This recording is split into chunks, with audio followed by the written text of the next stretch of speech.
Late Night Health continues. I'm Mark Alyn, along with the insane Daryl Wayne. I have been a caregiver. I've said that numerous times on the show. It's not a fun job. It just isn't. There are all kinds of issues and problems, and maybe we can get some of those issues and problems solved. Our guest is Sarah Kanter, Dr. Sarah Kanter. She has authored a new book, Positive Caregiving, Caring for Older Loved Ones Using the Power of Positive Emotions. We go to Lincoln, Nebraska. We haven't been there for a long, long time, and we welcome you in, Dr. Sarah. Thank you for having me. Caregiving is not a fun job. I think it's not a fun job if you're hired to take care of a stranger or a strange couple, somebody you don't know. And there are a lot of professional caregivers out there right now, and we need more of them as America and the world turns gray. But taking care of a parent or a loved one, oh my gosh, that's so hard. That's true. It can be really difficult. I mean, if you're caring for someone that you love, it's typically because they have some kind of a chronic disease that they need assistance with, or there's been an acute illness or an acute injury. And that in itself is scary. It can be stressful. It can cause a lot of fear and anxiety. If it's a long-term illness or a terminal illness or age-related changes like memory changes that need long-term care, that can cause frustration and guilt and all these negative emotions to arise. But I think that it's important that we tell the other side of the story. There are multiple research studies that show that most people, after they make it through the caregiving journey, will say that it was a positive experience in the greater picture of things, that they're glad that they do it. And of course, as we talked about, there's always certain exceptions to that. Some people will need help, outside help. Most people will need outside help. And that may even be help in the form of a living community where your loved one can reside full time. That doesn't take away the role of caregiver as a loved one, even if your loved one is residing in a care home. But again, the whole reason I wrote this book is to tell the other side of the story and to offer a path forward where we can use some of the positive emotions that are available to us as humans to build our own personal resilience, so that even as we get out on the other side of the caregiving journey, we come out stronger and we have skills that last a lifetime. My wife and I have binged in the last couple of days an Amazon Prime show, With Love. And in the second season, which unfortunately ended for us last night, the patriarch of the family, who's an outgoing, upbeat Latino man, is starting to suffer from dementia. He doesn't remember who people are, but his family is gathered around and said to their abuela, "We're going to help." Is that something that's good to have a caregiving family rather than just on one person? Oh, absolutely. I mean, I think that most people, family and friends, want to help. I mean, I think that that's just innate in us. I do think, I would always advocate for having a point person or a primary caregiver that can kind of help manage all the moving parts, because a lot of times there are multiple moving parts, and there are technologies that are available to help with that as well. But I really do think having a group, having the whole family involved is a fantastic blessing, quite frankly, because sometimes people don't have that luxury of having a lot of people that live in proximity and can offer hands. But again, if you ask, most people do want to help. They just need to know how. And just on a positive side, the character who is in early stage dementia couldn't remember who he was playing chess with, but he beat the pants off him. He did checkmate him. I think most people, as they grow older, they don't want to go to assisted living. They don't even want to go to a retirement village. They want to stay at home.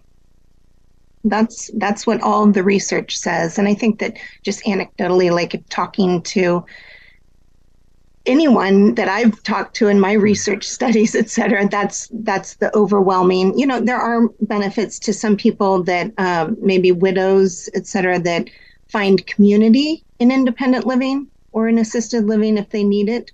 But I think the overwhelming,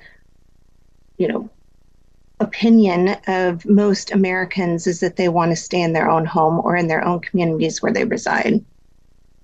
I recently had the opportunity to interview Dr. Gladys McGarry. She's 102 and still practicing medicine. She's a consulting doctor, and she's known as the mother of holistic medicine. She's not living on her own, but she is sharp as a tack. Why is it that some people are like that and live to 187? They drink, a quart of vodka or whiskey every day and smoke two cartons of cigarettes. And then some people at 50, I know somebody in his late 50s who has major dementia issues.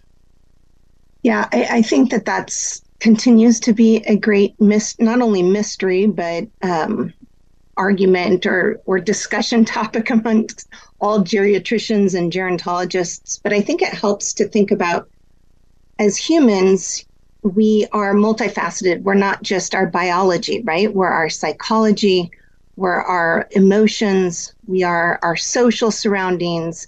So I always talk about we age individually, biologically, psychologically, socially, and spiritually at different rates. And so someone who might be biologically 102, they might their age might be 102, but their biology would make them seem to be in their 70s.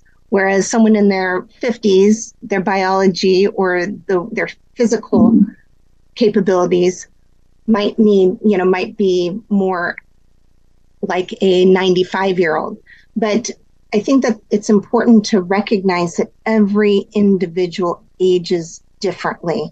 And we just don't know all of the reasons. Lifestyle, of course, is part of it, but it certainly isn't all of it. So I think just continuing to acknowledge and honor each individual as an individual is really important.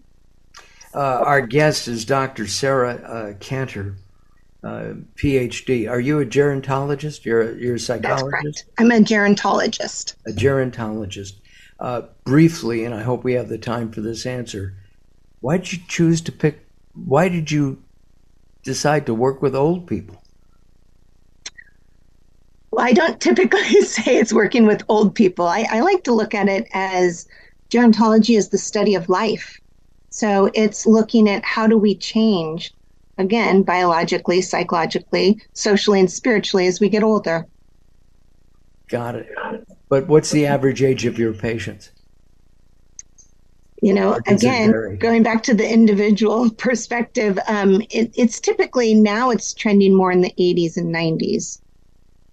That's a little older, Sarah. It is. And God willing, we'll all get there someday. This is Late Night Health. I'm Mark Alyn. Join us at latenighthealth.com. Pretty pictures of the insane Daryl Wayne, as well as me, and we'll have a picture of Dr. Kanter and her book up on our website soon as well. We're going to take some time out. We'll be back in just a couple of moments as Late Night Health moves forward. Late Night Health is proud of our partnership with the EBC, the Evolutionary Business Council. Check them out at ebcouncil.com. You're listening to Late Night Health with Mark Alyn. The show continues in a moment.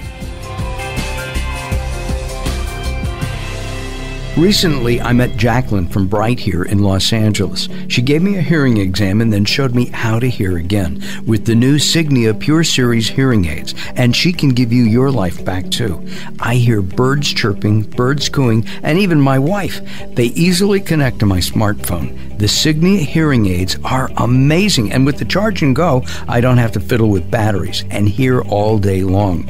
Not hearing is frustrating for you and your family. I know you don't have a problem, but trust me, call Bright Here now for a free hearing exam, a $125 value, yours free, just for making an appointment now. There are offices throughout the Los Angeles area.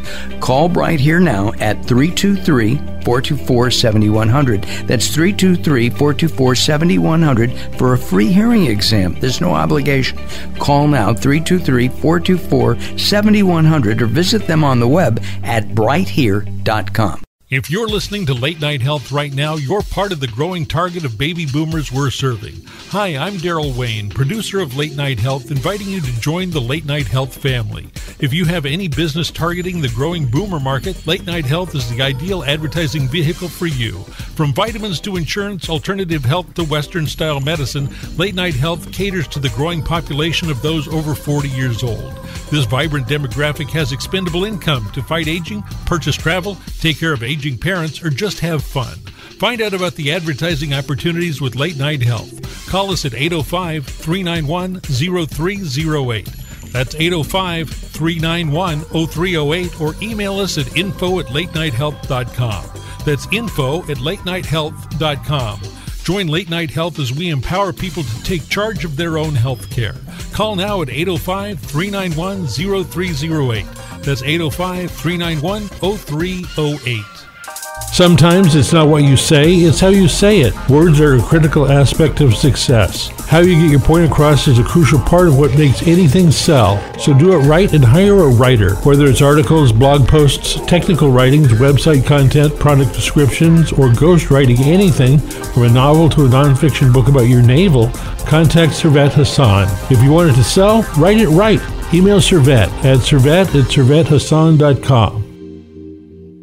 It's time to tackle a tough topic, one that affects us all. We're talking about sexism in the workplace. The award-winning Identifying the Elephant in the Room series is back and ready to tackle some complicated communications issues again. This spring, we're focusing on critical communication strategies in the face of sexism. Join us as we hear from professionals in the natural products industry who have valuable career lessons to share and real-world experience to discuss from all sides of the elephant. It's time to have an honest and open conversation about the impact of sexism in the workplace and how we can make it better for everyone. Identifying the Elephant in the Room series starts March 16th. Register today at inicibox.vfairs.com. That's INICIBOX.VFAIRS.com and join the conversation to be part of the solution.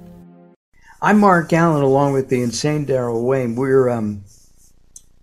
We're talking about positive caregiving with the author of a new book called Positive Caregiving, Caring for Older Loved Ones Using the Power of Positive Emotions. Our guest is Dr. Sarah Kanter. Sarah, most people go through watching their parents age, or friends. I have a friend, he's in his late 80s, and I remember him in his 40s playing tennis, and he stopped playing tennis about 5 years ago. It hurts me to watch him now. Well, I think that as we get older, everyone will experience some losses. So losing some of those,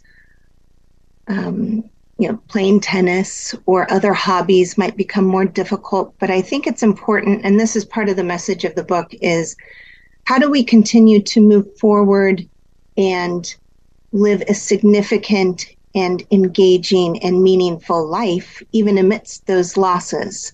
So how do we find other things to fulfill our well-being and our soul as we move forward? Oops, was that you, Daryl, or is that me? You sound a little gargly. Okay. Having empathy for a loved one makes sense. We had some caregivers for my mother and my in-laws, and they all expressed empathy. But at the end of the day, they were making $25 an hour. We're in the wrong business, Daryl. Or more. And I think that's about an average nationally on paying, basic babysitters, because that's what they are. They're not medical people. They don't give drugs. They don't give shots. They don't take blood pressure and all that. But some people need to be monitored. Is empathy an important part of being a positive caregiver? Absolutely. I think empathy in general is an important emotion and skill that we're born with empathy, but it's something that can be practiced and developed over time. And so recognizing it's not just empathy for someone's current situation, it's also empathy of understanding our loved ones and the people we're caring for. Where is their worldview coming from? What are the experiences and the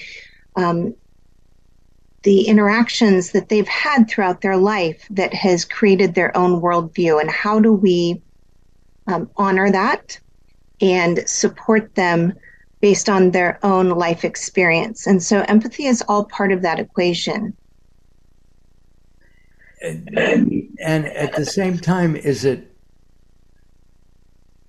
a little selfish to have empathy, thinking, oh my God, I don't want to, I feel really sorry they can't feed themselves anymore. I don't want to be there. Well, I guess when I was writing the book, it wasn't necessarily about empathy being just about putting yourself in the other person's shoes. Empathy is also a path to other positive emotions. So having empathy for the person you're caring for, your loved one or someone you're caring for, is actually a path for forgiveness and a path to love and a path to other positive emotions. So, there are times, as we've talked about in the caregiving journey, where people will be frustrated or feel overwhelmed and stressed. And so empathy can help you refocus on what matters most and on, the actual relationship that you have with your loved one, and find yourself to forgiveness. And through forgiveness, then you can keep moving forward. Otherwise, sometimes people get stuck in ruts and get overwhelmed. And then when the person may pass, it would seem to me that it would, you'd go even further into a depression. Yeah, I think that's another thing, is how do we keep gratitude and empathy, forgiveness, love, and awe, some of those positive emotions, at the center of the caregiving journey, so that as you face those difficult challenges, that you can return to those things and use them and strengthen them, as you come out the other side of the relationship or the journey. Not every caregiving journey ends in death. I mean, a lot of times people are taking care of a loved one who's had an acute injury. Maybe they've fallen, and so it's a short-term care experience. And I'm thinking of catastrophic, and you brought me back to somebody falls down, maybe breaks a bone. But if they break a hip, somebody over 60 breaks a hip, that's the beginning of the end generally. They don't know. I don't know of any studies. Of course, I don't read medical journals because I talk. I'm not a doc. But it seems that there's some kind of connection between that hip bone and 6 feet under.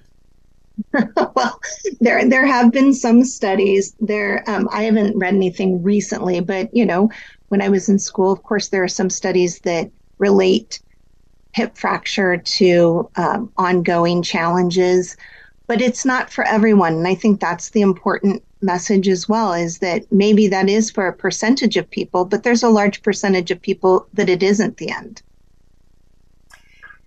How do you go through being a caregiver, being positive, helping somebody, loving somebody, watching them deteriorate, and then, as I said, being a little, oh my God, I don't want that to happen to me. It's like they say there are no atheists in a foxhole during a war. Well, maybe this is an important part of our adult development, is caring for our older loved ones, because it gives us, upfront information and data and experience to prepare us for our own future. And again, I think that when we care for older loved ones, it's an opportunity for us to regain our own perspective. What matters most in life, and what do we want out of our own life? And maybe I'm just looking at it from a selfish standpoint. I'd like to think I'm not, but I think that would be a common reaction. Well, I think, yes, fear. I think it all boils down to fear, right? I mean, there's fear of losing our loved one. There's a fear of our own aging experience, fear of our own impending death. But again, that's where we can use emotions like awe. Awe is one of my favorite antidotes to fear. When you can lose your sense in an experience or a sight or a sound where time seems to stop, you lose ego and you feel connected to something bigger. It can happen when you're looking at a work of art, or you're amidst nature, or if you're listening to a wonderful song. Those are all great things as an antidote to fear. And you can also do that with your loved one, can't you? Indeed, absolutely. Listening to music of the 40s, if somebody's in their 90s, I think would be great. The name of the book, Positive Caregiving, Caring for Older Loved Ones Using the Power of Positive Emotions. Sarah Kanter, Dr. Sarah Kanter, and I'm assuming this is available wherever fine books are sold, like Amazon. That's correct. Right. Do you have a website as well? Yes, positivecaregiving.com. Yeah, I should have guessed that. Sarah, thanks for joining us. We really appreciate it. We're out of time. Thank you, Daryl. My pleasure. Thank you. And we'll see you next week. I will actually be in the studio with Daryl next week. Promises. I know. I'm supposed to be there today, but that damn insurance company. Well, another story. Have a good week, everybody. Have a great week. Most importantly, have a healthy week. We'll see you next time. Bye-bye for now.